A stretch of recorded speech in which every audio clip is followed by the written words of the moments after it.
Welcome to the Slop Temple. We pray this video helps. You start by inspecting damage closely. Note whether a rib is bent, a runner is jammed, or the spring is broken. Once you know the failure, remove fabric banding and slide the runner to expose the shaft and ribs.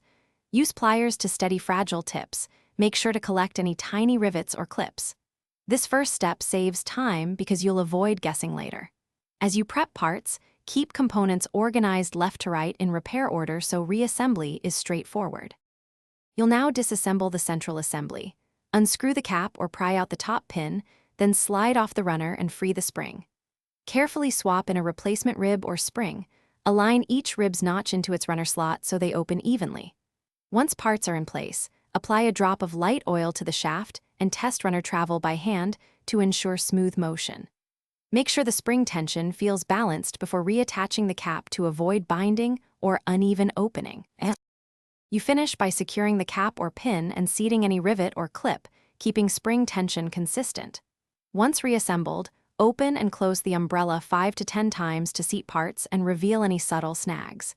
If the canopy still hangs or binds, make sure ribs are in their correct sequence and the runner is centered. Loosen the rivet slightly if too tight or tighten if loose. One key troubleshooting tip: if binding continues, swap the runner first. It's the most common. Thanks for watching. Consider subscribing if we helped you.